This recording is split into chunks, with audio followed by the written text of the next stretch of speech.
Welcome, friends. Today's session is about reality and personal beliefs. So, Sriramgopal sir would be the one who would be sharing his wisdom on this topic with us. Welcome, Sriram sir. Good morning, all. It's great to be with you. Wonderful meditation session you are able to have. Thank you. Today, we will try to explore reality and personal beliefs through Seth. So this is a chapter from the second book in the series of Seth revelations given to Jane Roberts. The book is titled The Nature of Personal Reality. And this is the second chapter in that book. So we are all used to this name or this word, reality and beliefs. In our regular interactions, we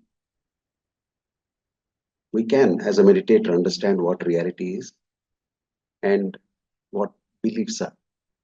And we are used to this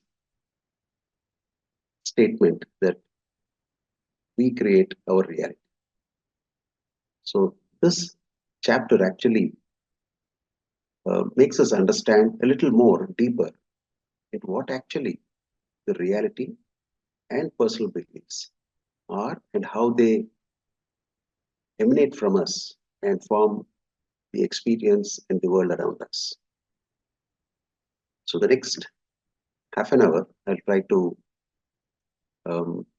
make ourselves understand deeper into this subject.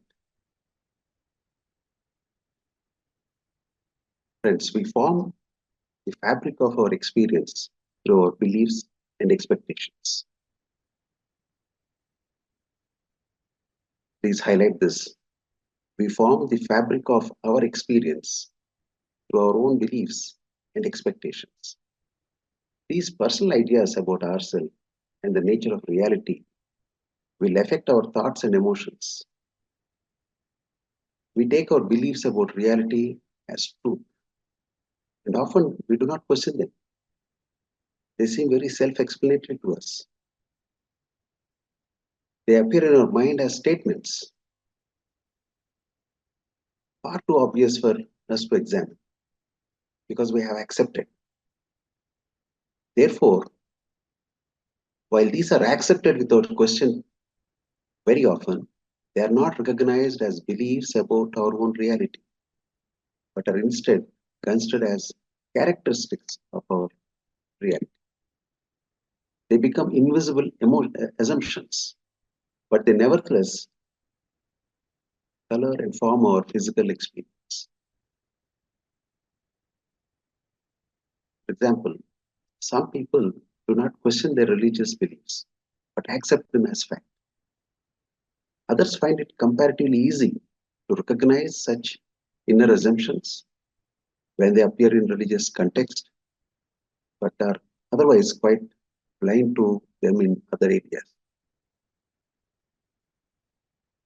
It is very simple for us to recognize our own beliefs in regard to a religion, politics, or similar subjects. Then it is pinpoint our deepest beliefs about ourselves and who and what we are, particularly in relationship with our own life. That means externally, whatever we see, we are able to accept and recognize. But when it comes to our inner aspects, we are not able to do that.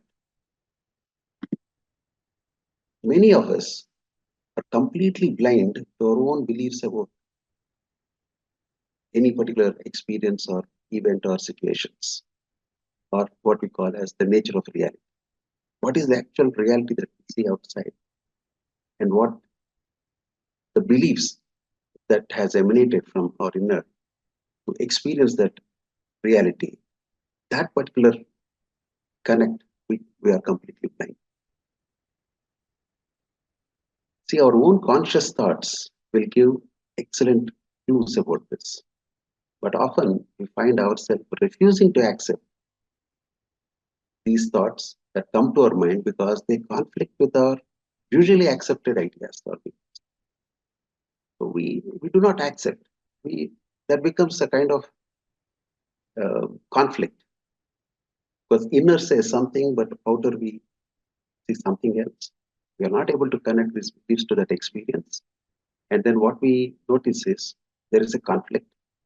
And generally, we tend to accept what we see outside and what we have to believe from the inside. Your conscious mind is always trying to give a clear picture. But we often, with our preconceived ideas, block this intelligence. This is why we are not able to recognize our inner beliefs and connect it with the external experience. First of all, let us say that there are no limitations or divisions to the self. When we say self, then we try to break it down into ego, inner conscious, subconscious, all these things. But this is only for our understanding. But there are no divisions as such. There are no limitations to the self, nor there are any divisions to the self. But for the purpose of our discussion, generally we use the word ego because that may make us understand uh, the connect between the inner and the external conscious mind that operates. So we can depend on the unconscious portions of ourselves. We can be more and more consciously aware, bringing into the conscious, the larger picture of the consciousness portions. There are no limitations to the self. When we say there are no limitations, it becomes infinite potential. So we can depend on this unconscious portion because the soul, when we say, or the ego, these are all not visible, but the potential is so high that if we expand our consciousness, then we can understand the larger context of our own self. Because beliefs are in this portion. So understanding it in a larger context or allowing it to expand will really make us at least dip into what and how these beliefs are so important to create our reality externally. See, we breathe, we grow, and perform multiple and delicate activities. We do it very constantly. Every moment we do it. But we are not consciously aware of how you carry out such manipulations. We just do it. We live with conscious knowing of how to maintain the miracle of physical awareness in the world. Flesh and time.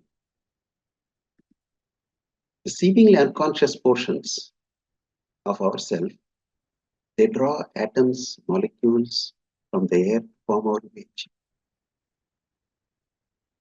Understand this. The seemingly unconscious portions, that is our self, draws the atoms and molecules from the air to form our image. And this is being done constantly, not only at the time of birth. Our lips also move.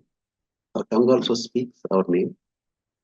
But does the name belong to the atoms and molecules that has created our lips and tongue? We miss that point, right? The atoms and molecules, they move constantly, forming into cells, tissues, and organs that we know pretty well. But this tongue and lips do not read or write, and they speak complicated syllables and communicate with other beings. From a simple feeling to the most complicated things are happening. And how does this happen? The atoms and molecules of the tongue do not know the syntax of our language. And look at it externally. When we begin to speak,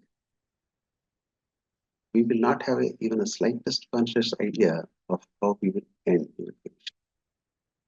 Yet we go by an intrinsic faith that the words will make sense and the meaning will flow out effortlessly. But this is how it happens. We speak constantly. We begin, but we do not know how to finish, but it happens. So there is an internal faith in it. This is the connect between the atoms and molecules that has formed these organs and how we express them or experience them outwardly. It happens. This is a miracle. But there is a belief internally that makes this happen. The beliefs that lie within the atoms and molecules to perform their due task. It happens automatically, whether we believe it or not. All this happens very spontaneously. It happens very joyfully, freely. All of this occurs because our inner self believes in us. Whether we believe in it or not, or the inner self, but the inner self believes in the structure, in the body, in the flesh has made to experience in time whatever it creates externally. Often we do not believe on this. But the unconscious portion of our being operate amazing. It just happens. That is how we are. If you are listening to me, this is exactly what is. If I am talking to you, this is exactly what is. We may have the greatest misunderstanding, or we do not even, we have never heard about the consciousness, soul, or spirit, or external reality, and all this stuff. But still, even to the layman, this happens so spontaneously, joyfully, and freely. That is how the expression of every human being happens. Every being on the planet happens. But due to this greatest misunderstanding and part of the nature of dysfunction within us, we have strong interference externally because of the beliefs that emanate, from the external world. Each person experiences a unique reality, isn't it? Different from other individuals. Same subject, but each one has this one interpretation. This reality springs outward from the inner landscape of thoughts, from the inner feelings, from the inner expectations and beliefs. Nothing is expressed outward without the inner original thought, feel, or expectation. If we believe that the inner self works against us rather than for you or for us, then we hamper its function. Or rather, we force it to behave in a certain way because of our beliefs. Because there is a conflict. See, the conscious mind is meant to make clear judgments about our position in physical reality. Conscious mind is meant to make clear judgments about our position in physical reality. Often false beliefs will prevent it from making these, for the egotistically held ideas will cloud this vision. The ego that we have will actually cloud these beliefs. It will slightly prevent the understanding of the inner beliefs that actually forces through the conscious mind to create external. We take the external experience as the belief, and then whatever inner says, then you see a conflict. Our beliefs can be like boundaries or fences that surround us. So we must recognize the existence of such barriers. We must see them or We will not realize that we are not free unless we see them. Because we do not see beyond the fences. That means our beliefs act as barriers. And our beliefs, unless we see beyond that, that means we travel inward and then see beyond, we will not able to realize our full potential. And these boundaries, unfortunately, will limit our experience.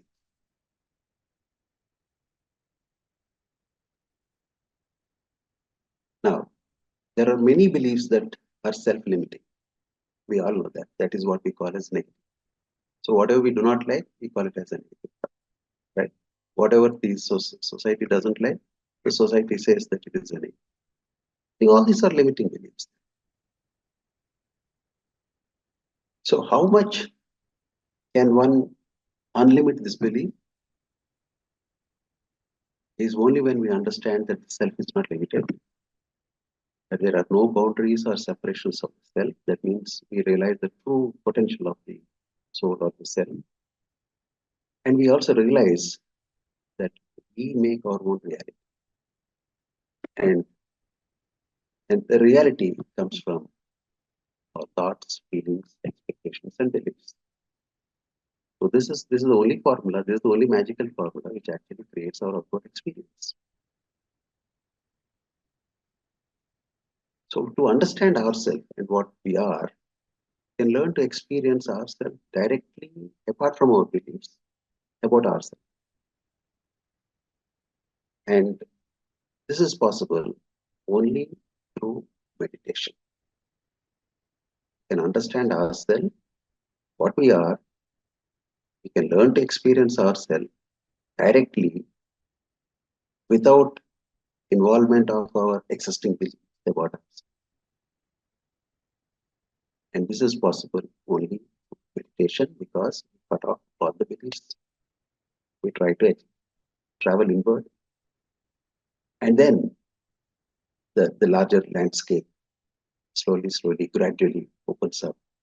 And we can decipher, understand the potential of the inner.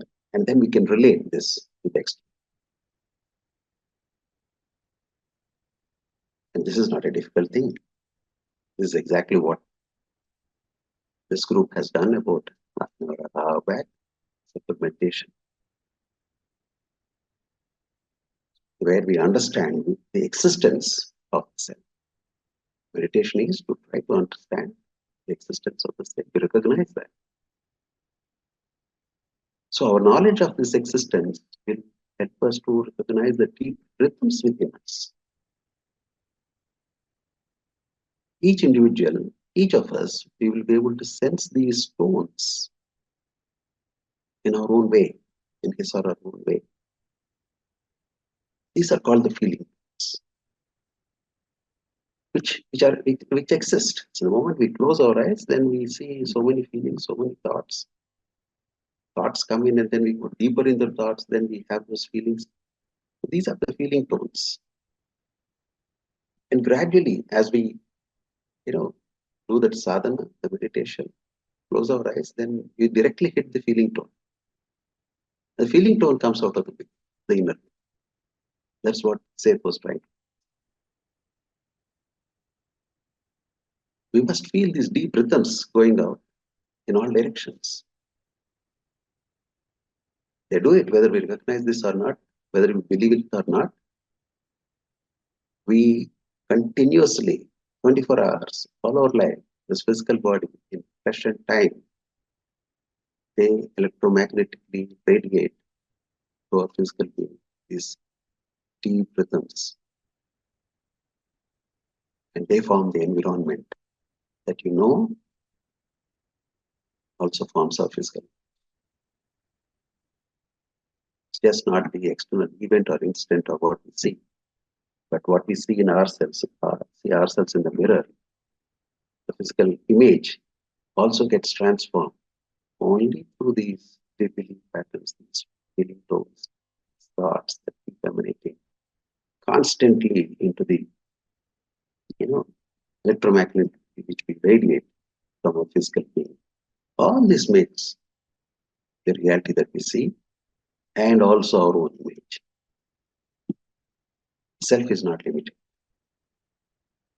So I clearly say that self is not limited. It is infinite. It is unlimited. The potential, of the self. We also think that the self stops where the physical skin meets the space. Right? So we limit ourselves. See? The first limitation starts with our own body. We don't see ourselves beyond our skin. We don't see that beyond the skin is our environment. It's an extension of the self then. It is the body of our whole experience at that moment, whilst in physical form. The inner self forms the objects that we know as surely and automatically as it forms our finger or eye. So when we can believe that, yeah, the self has created this whole body, beyond that, say that we don't believe that, but probably the ego says that I have created. Then it becomes a conflict. Environment that we are in, physical picture of our thoughts. If our thoughts are not there to attend this Zoom session or this Zoom environment that has been created, then you are not in the physical picture, right? So this environment, for example, what we have created in the last 2 hours or so, is the physical picture of our thoughts, emotions, and beliefs made visible. They're not just electromagnetic, invisible, but are made visible. Just imagine all the thoughts that we had a day back or 4-5 days back, linking it to this Zoom session, and slowly condenses further as the D time comes in, and then creating this marvelous picture. And this picture is nothing but our thoughts, emotions, and beliefs. We believed in meditation. We came together on this end. This is how it happens. So visible, invisible, visible. So the emotions, the thoughts, emotions, and beliefs, they move through the space and time and affect the physical conditions separate from us. Whether we are consciously aware of it or not, it just happens. But the belief system from the inner has actually already thrown out. It actually sent out the signals to the environment around us. It happens whether we are conscious of it or not conscious of it. If you are very conscious of it, then yeah, we try to identify with this thing that I have done. But if we are not conscious of it, then we say probably it is our past karma. It's a miracle that has happened.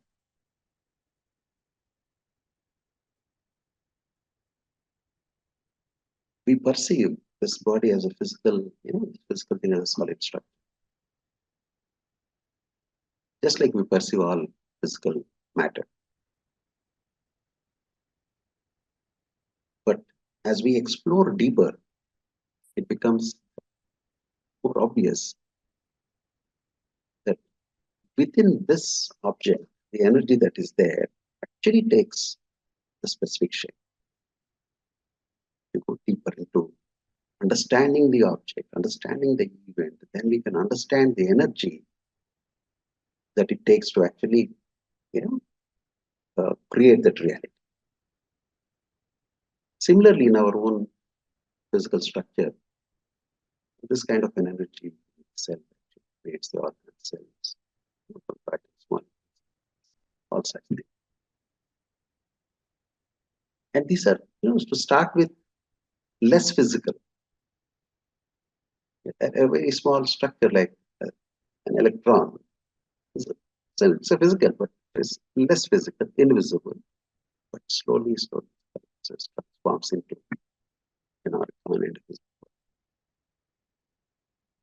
this is a mysterious gestalt form matter. And all these things happen consciously without our conscious mind actually getting into know all these things. And it keeps going. That's the belief system within.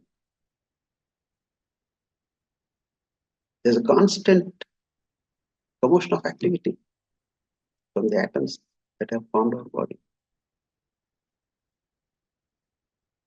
Flesh that we have is composed of swiftly moving particles. So great exchange of energy continuously happens. Space outside our body is composed of the same elements there, but in different proportions. So there is a constant physical interchange between the structure we call our body and the space outside. Chemical interactions, basic exchanges without which life, as we know, would not be possible. See, to hold our breath is to die. Breath, which represents the most intimate and most necessary of our physical sensations, must flow out from what we are, passing into the world that seems not to be us or not to be. Because beyond the skin we don't recognize as the expression of our own self. Physically, portions of us leave our body constantly and intermix with these elements outside. This happens to our breath. For example, let's see what happens when our adrenaline rises and it is released through the bloodstream. Yes, it stirs us up and prepares us for a massive action. But in other ways, the adrenaline doesn't just stay in our body. It is cast into the air and it affects the atmosphere. And though it is transformed, it gets transformed into reality. It's just not the invisible chemical then.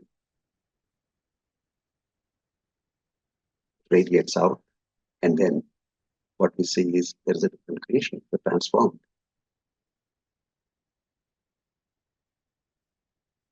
So all our emotions, they liberate us. They leave us to our breath and release chemicals into the air that affects the landscape. And that's how mass events do happen. Just imagine 800 crore people expressing constantly like this from their inner beliefs, inner chemical reactions, inner emotions, feelings, thoughts, which are, put it for breath into the world, and they coalesce. And what we see is mass events that happen around the world. So, whether we recognize our beliefs, the inner beliefs, through the conscious mind, be able to connect with the reality that we have created outside, or not, irrespective of this understanding or this knowledge or the belief, things will happen by default. You create the experiences outside through the self directly. So the conscious mind should be able to read this, but unfortunately we don't allow that because we are centered on the beliefs. The ego, we feel that this is what we have done, this is I who has done it. And then we are so attached to that, what we see with the eye, and that becomes their belief, which may conflict with it. Because we don't realize that the external actually was created with our inner.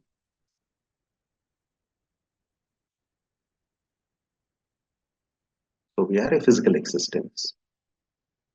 To learn and understand that our energy translated in thoughts and emotions cause all the experience. There are no exceptions. In this physical existence, one of the tasks that we have embarked on in this life journey is to learn and understand our energy translated into feelings, thoughts, and emotions causes all the experience. There is no exception to this, whether we believe. And meditation here definitely, puts us on the track to understand ourselves. Once we understand this, it doesn't stop there. We have to examine the nature of work, because then only this will automatically cause you to feel and think in certain fashions. So unless we examine, we do not. It's just knowing. Unless we examine, then we start to understand the energy behind it, the feel behind it, and start experiencing. So our emotions follow our beliefs. It's not the other way around.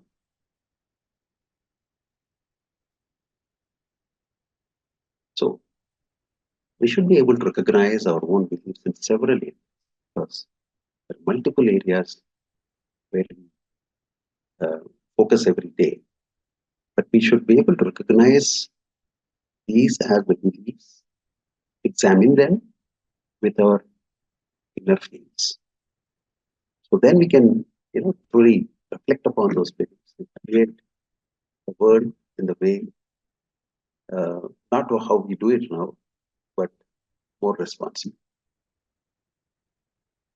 So we must also realize that any idea we accept as true, any idea we accept as true is a belief that we already held. Otherwise, we don't accept it as true. Something like this. If Patriji has come to us and then said, do meditation, okay, so we have two options. We can actually sit with him and do meditation, or say, sir, I'm busy, and then convene me.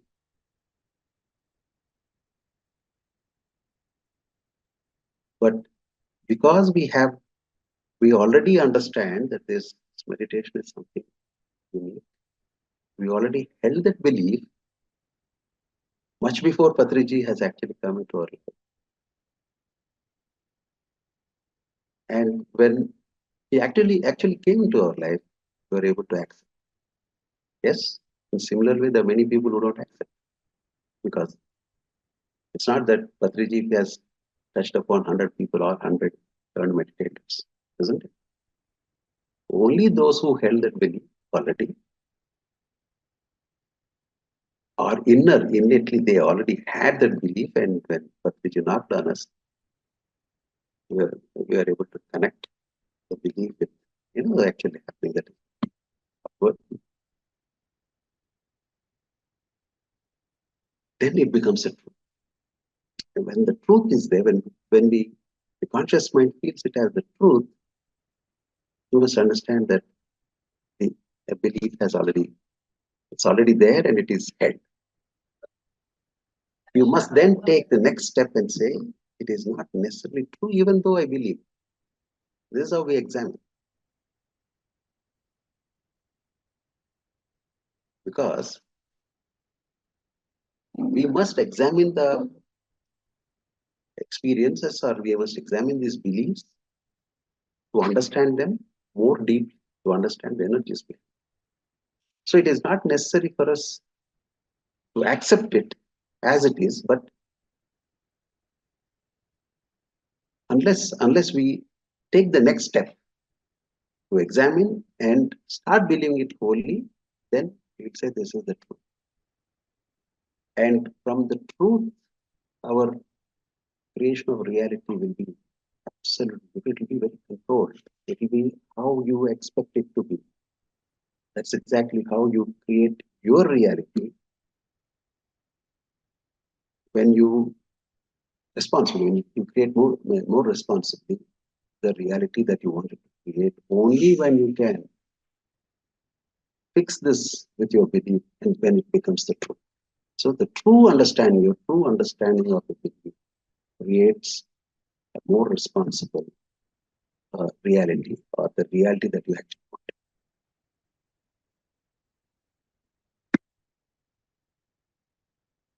Now, we also must realize that no one can change our beliefs or they can be forced upon us without our acceptance. We can indeed change them for ourselves, however, with knowledge and application. That's exactly what we talked just before.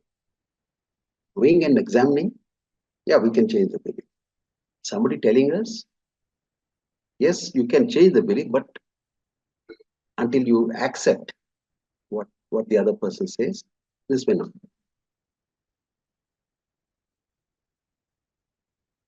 Also look at ourselves. The entire physical environment that we have materialized all through our life is nothing but the materialization of our beliefs. Our sense of joy, sorrow, illness, whatever. All these are all caused by our own beliefs. If you believe that a given situation should make us happy or unhappy, then it will. If you say the given situation makes you unhappy, then you reinforce the condition of unhappiness. That's how the manifestation happens. So within us, we have the ability to change our ideas about reality and about ourselves and create a personal living experience that is fulfilling to ourselves and also to the others connected in our environment.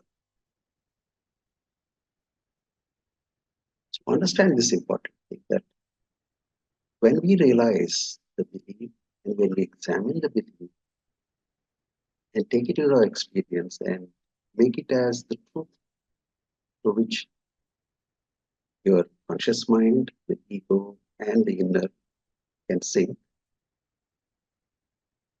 then the world that we create, the materialization that happens out of that belief, is completely sensed by the inner and the outer, perfect sync, and that reality is how and what you desire. That's power. So, friends, this is how our reality and personal beliefs go hand in hand. Our conscious beliefs direct the functioning of our inner self adopts the physical and conscious. The physically focused mind as a method of allowing to manipulate the world around. Our conscious mind is equipped to direct outward, equipped to direct the outward activity, and handle the waking experience, oversee the physical. So it's beliefs about the nature of reality that is outward, then given to the inner portions of the self. So this mainly is relied on the conscious mind's interpretation of the reality. So the conscious mind sets the goals and the inner self brings them about. Using all its facilities, the extensive potential that the self has. So the great value of the conscious mind lies in its ability to make decisions and set directions. So it assesses the conditions, both inside and outside, to handle the data that comes from inside and the external, and form the inner portions of the self. So you can see the connect between the conscious mind and the inner portion. So it's a two-way traffic. So when we can understand this, when we start strongly, truthfully believe it, then we create a world well in our understanding, well in our knowledge, well in our experience, experience and the reality. So friends, say